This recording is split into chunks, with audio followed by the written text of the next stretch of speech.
Olá, oitavo ano. Bom, a professora está gravando essa aula aqui para vocês, trazendo as principais considerações e características das revoluções inglesas que ocorreram no século XVII. Elas são de fundamental importância para a gente estudar todos os outros movimentos que vão acontecer na Europa depois das revoluções inglesas, que foi o Iluminismo, o processo de Revolução Industrial e a própria Revolução Francesa, assim como a independência dos Estados Unidos na América. Então, todos esses movimentos que vão acontecer a partir do século XVII, XVIII e XIX tiveram como início de tudo as revoluções inglesas lá no século XVII. Foram elas aí que permitiram todo esse cenário de mudança política, econômica, esse pensamento que se volta às questões da liberdade individual, liberdade econômica, liberdade comercial e liberdade religiosa também. Então, todos os movimentos que aconteceram na Europa, como Iluminismo, Revolução Industrial e Revolução Francesa, tiveram como cenário original as revoluções inglesas. Como se trata de um conteúdo muito longo, a gente dividiu em duas aulas.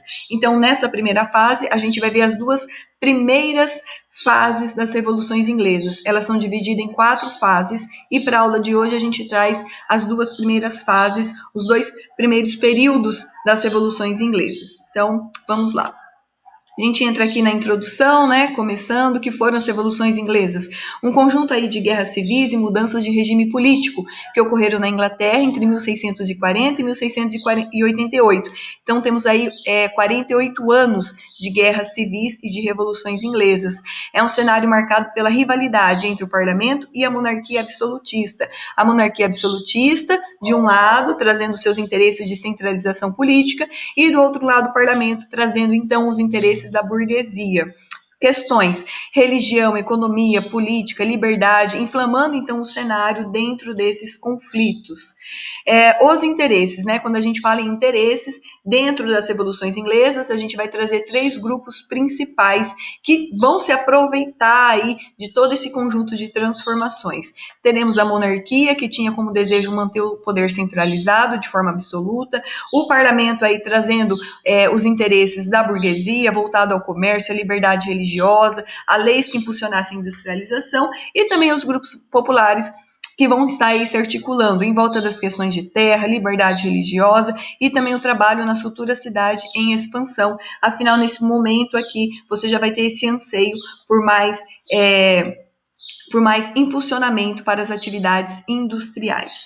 Temos, então, as 4 principais fases da Revolução Inglesa. Teremos, primeiro, a Revolução Puritana ou Guerra Civil, a República de Cromwell, Restauração Stuart e a Revolução Gloriosa. Então, as revoluções inglesas têm 4 fases principais: a Revolução Puritana, a República de Cromwell, Restauração Stuart e a Revolução Gloriosa. Então, as revoluções inglesas é um conjunto de mudanças e transformações que podemos dividir em 4 períodos. Tá? Revolução Puritana, República de Cromwell, Restauração Stuart e a Revolução Gloriosa. Então, novamente aqui, é um movimento político, militar e religioso que destruiu o absolutismo na Inglaterra, instalando naquele país a primeira monarquia parlamentar. O que é a monarquia parlamentar? Vai existir o rei, mas o poder do rei vai ser limitado ou vai precisar andar de acordo com a autorização do parlamento. Ocorreu no século XVII e tem como principal causa os atritos, a rivalidade, de um lado o parlamento e de um outro lado a monarquia, que para o século XVII era a dinastia Stuart. Então temos aí esse cenário para iniciar então os nossos estudos sobre as revoluções inglesas, trazendo para a aula de hoje as 2 primeiras fases, a Revolução Puritana com Guerra Civil e a República de Oliver Cromwell. Bom, iniciamos então aqui com a Revolução Puritana, trazendo então alguns antecedentes. Aqui no reinado de Elizabeth I, que durou cerca de 45 anos, a Inglaterra já era uma potência comercial, já estava disputando com outras nações importantes como Espanha e Holanda.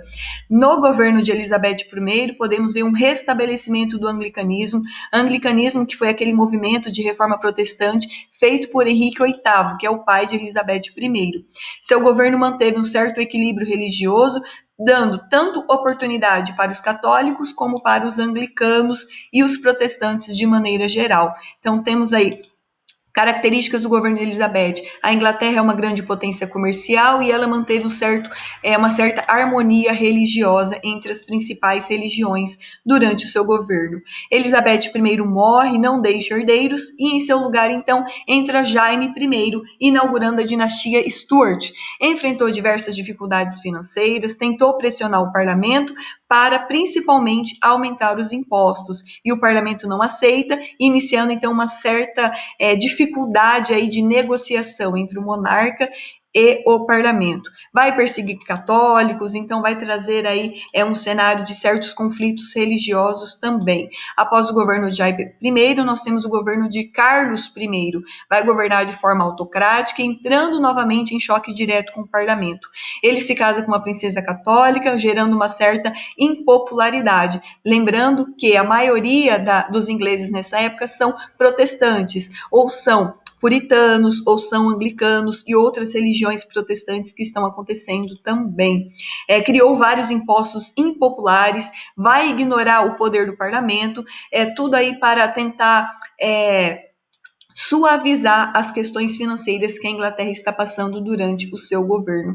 Nessa fase aqui, a gente tem um ponto de partida para uma guerra civil. De um lado, os cavaleiros, que vão estar atuando ao lado do rei, trazendo como religião anglicanos e católicos, e do outro lado, o parlamento, trazendo a sua força com os grupos sociais da burguesia comercial, burguesia manufatureira, trazendo como apoio religioso os puritanos e os presbiterianos. É por isso que a gente fala que as revoluções inglesas estão associadas a várias questões, a economia, a política e também a religião, a todo esse conflito religioso, marcando aí o cenário da história inglesa.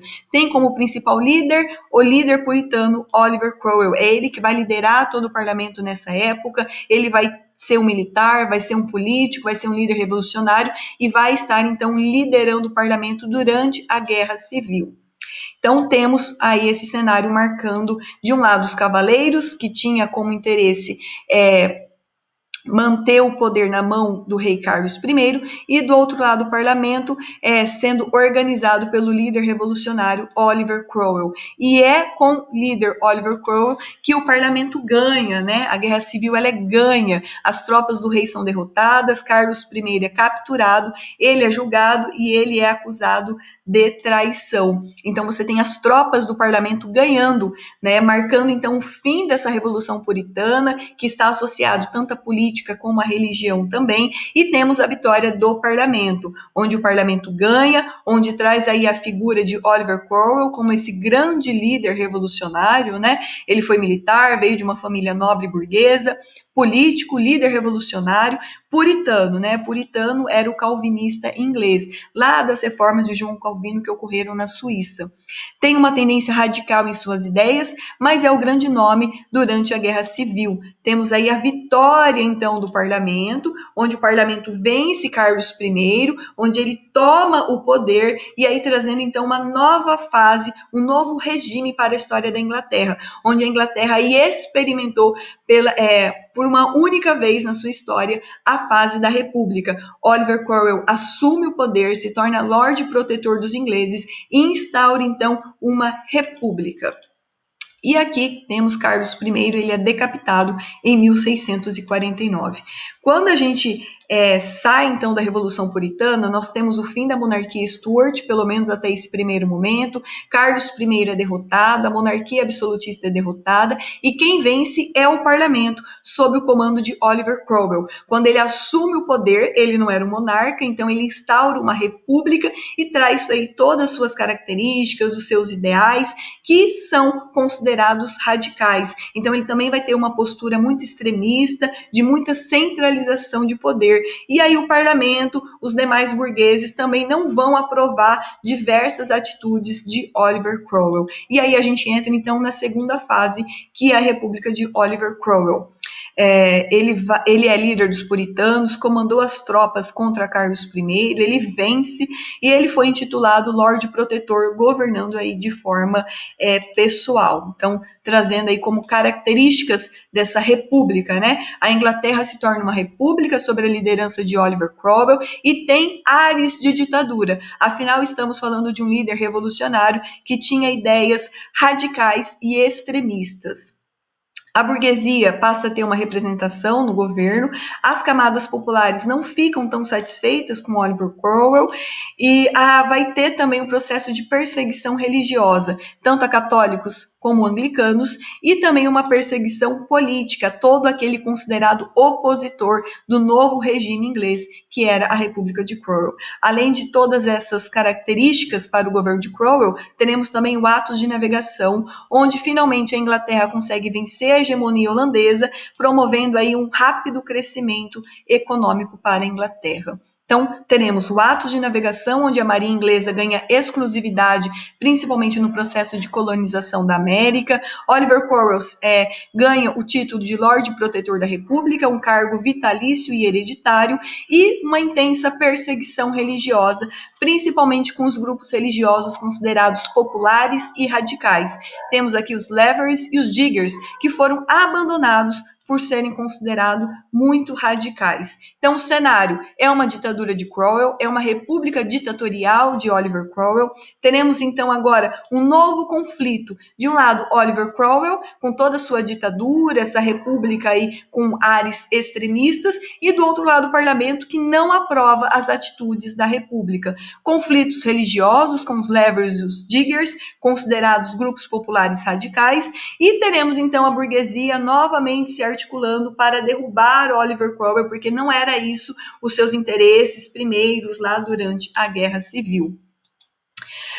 Considerados radicais, né? Os Diggers e os Levers são considerados grupos radicais. Os Levers eram pessoas simples que apoiavam a reforma agrária e um governo comandado por pequenos proprietários.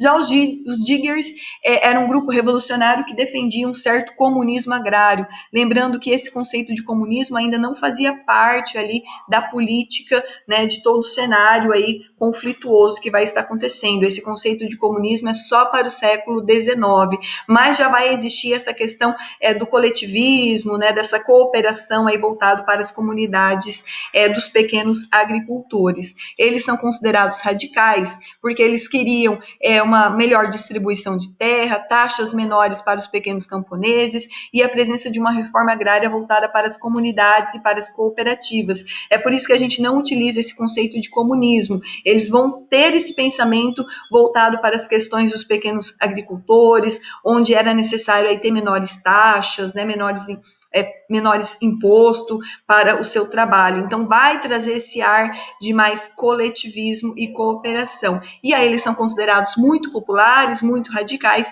e sofrem aí uma perseguição política durante a ditadura de Oliver Cromwell.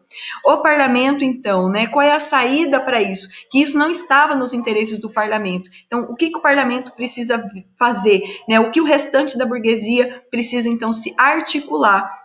E passa a se articular, então, com a dinastia Stuart. Lembrando que a dinastia Stuart de Carlos I, ela acaba, Carlos I é decapitado, mas você tem toda uma família Stuart ali presente na sociedade inglesa. Então, você tem aí uma aliança entre o parlamento com a dinastia Stuart para retornar com a monarquia, com o governo agora de Carlos II. Então, você tem aí um novo processo, uma nova articulação política para que finalmente Oliver Cromwell pudesse ser derrotado, vencido, para que ele pudesse ser deixado de lado e novamente, então, trazendo uma monarquia que fosse agora, de fato, uma monarquia parlamentarista. O que a burguesia não queria era um poder centralizado, tanto o poder centralizado da monarquia quanto o poder centralizado nessa república de Oliver Cromwell.